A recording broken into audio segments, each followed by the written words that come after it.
هلا والله بأحلى متابعين. النهاردة معانا فيديو مش عادي. فيديو هيخليكم تتنحوا من الدهشة.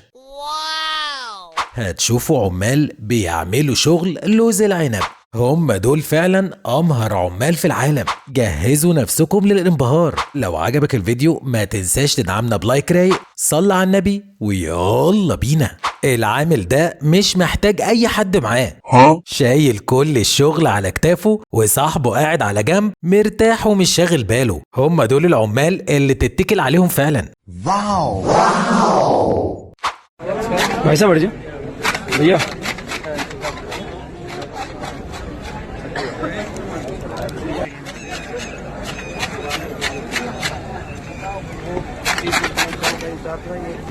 العامل ده من كتر مهارته مش واقف حتى علشان يطبخ. بيطبخ وهو ماشي بكل سهولة.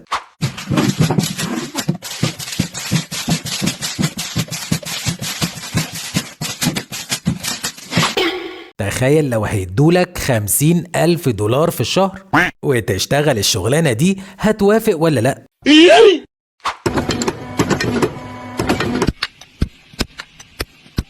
الحل السريع لكل ستات البيوت، من غير ولا خلاط ولا نيلة. حط الطماطم واشتغل عليهم بالسكينة زي المفرمة كده. ما شاء الله يا ابني والله، ولا مكنة تقطيع.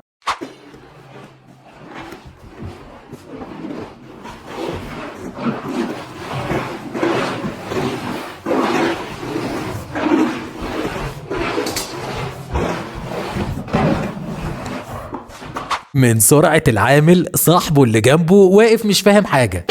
طب اقعد اريح ولا اسيبك تشتغل انت لوحدك ولا اعمل ايه؟ ايه السرعة دي يابا؟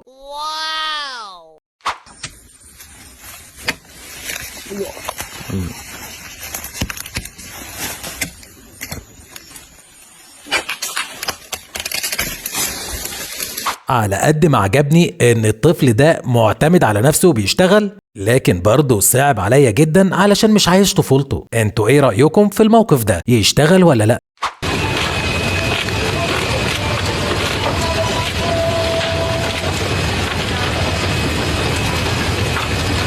بعيدا ان كنت فاكر ان علبة الكبريت بتيجي فيها الشطاطة جاهزة ومش بتتركب بالمنظر ده، بس اللي اذهلني اكتر السرعة اللي فيها العامل ده.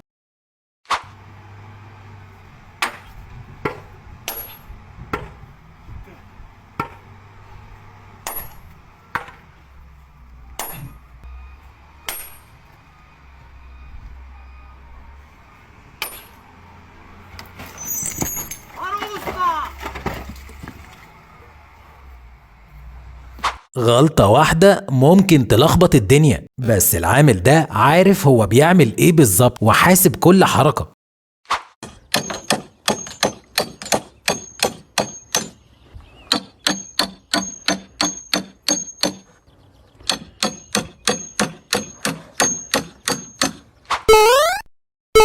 عايز اقول لكم ان الشغل متعب جدا، وان شخص يفضل تاني ظهره المدة دي كلها، بصراحة الله يعينهم ويكتر من امثالهم.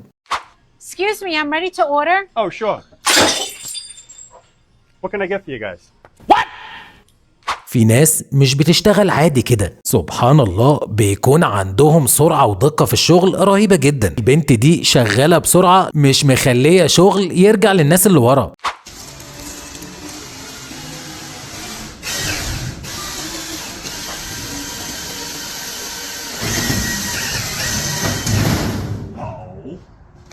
كتير كنت بعدي على شغل زي كده، كنت بفضل اقول ازاي رصوا الطوب بالمنظر ده، وطلع في الاخر بيرسموا زي ما انتوا شايفين. طلعوا بيشتغلونا يا رجالة.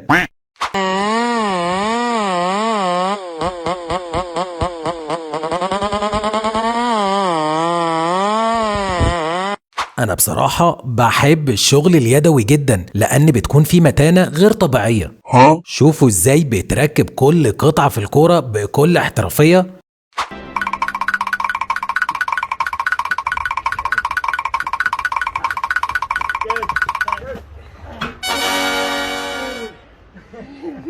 بحركة بسيطة بيقدروا يطلعوا الحمولة فوق العربية بسهولة. This is how a professional does it. There stands our rookie.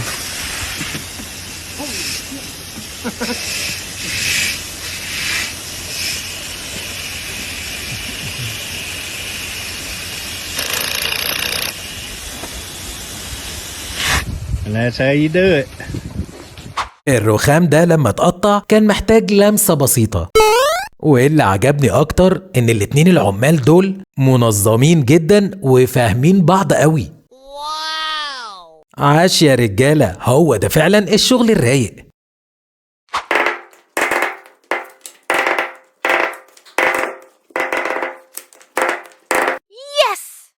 ساعات بتشوف قطع فنية في الشغل بتقول ايه الآلة اللي صممت الجمال ده، وفي الآخر بيطلع العامل عاملها بإيده. فنان يا ابني والله، ولا فانكوخ في زمانه.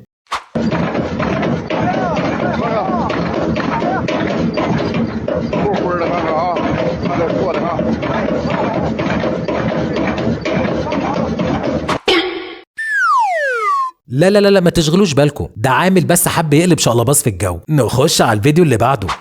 والله يا سموي ما نضيع شغل ماشين احتياجات والله. العامل الناصح مفيش اي حاجة توقفه، حتى لو كانت حتة عايز يدهنها بعيد عنه هيجيبها، يعني هيجيبها.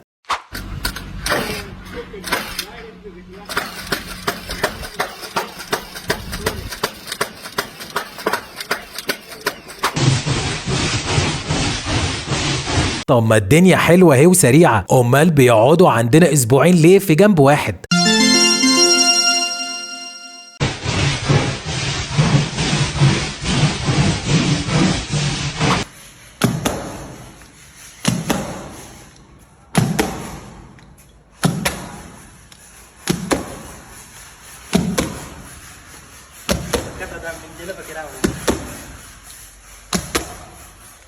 بعيدا عن انه سريع جدا في الشغل، لكن ايه البتاعة دي؟ على ما اظن دي باروكة، صح ولا ايه؟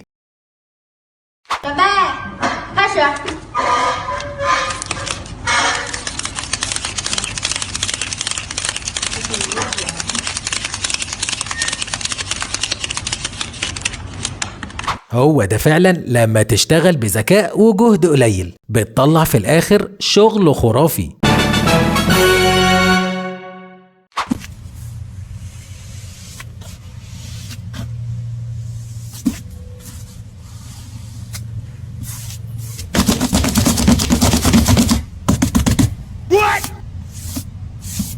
بالرغم من شغلهم بدائي جدا، لكن بيطلعوا شغل ولا المكن.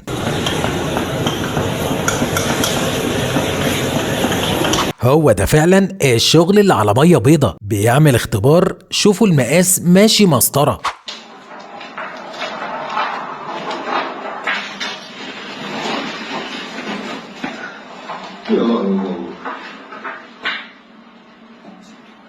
فكرة بسيطة بس هتخليك تشتغل وانت رايق.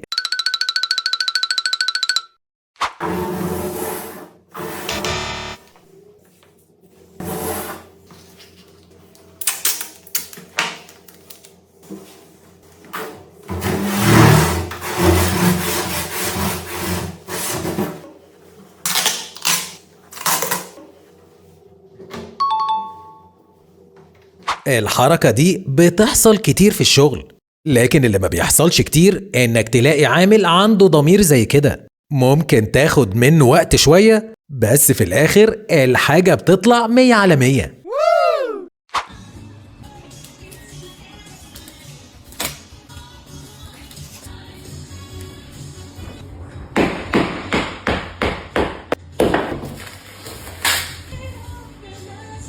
وفي اللقطة دي بيوريك بس طريقة العد، لكن هو بعد كده بيفتح الناتروس ومحدش بيقدر يوقفه. أنا لو مكانه هفضل أعد فيهم لساعتين 3.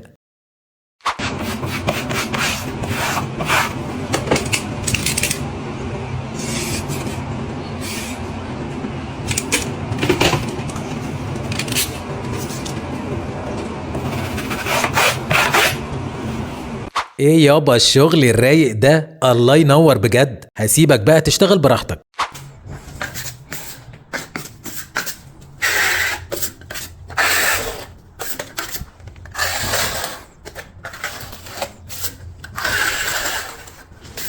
ولا محتاج عامل يساعده ولا نيلة، بحركة واحدة الحمد لله على طول تمت المهمة بنجاح.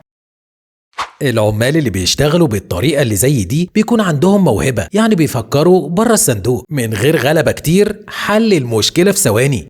العمال دول مش بيشتغلوا كده وخلاص، ده عندهم موهبة في التنشين، هوبا يرمي لصاحبه ويشقطها بكل سهولة. الشغل ما بينهم لذيذ قوي. ولو وصلت لهنا يبقى انت من المميزين ومن الناس اللي انا بحبهم جدا جدا، علشان بتدعمني وبتتفرج على الفيديو للآخر. وكالعادة مستنيكم في التعليقات علشان تقولولي ايه اكتر مقطع عجبك في الفيديو. ما تنساش بقى اللايك اللذيذ والاشتراك علشان تنضم لعيلتنا الجميلة. اشوفكم في فيديو جديد، سلاموز.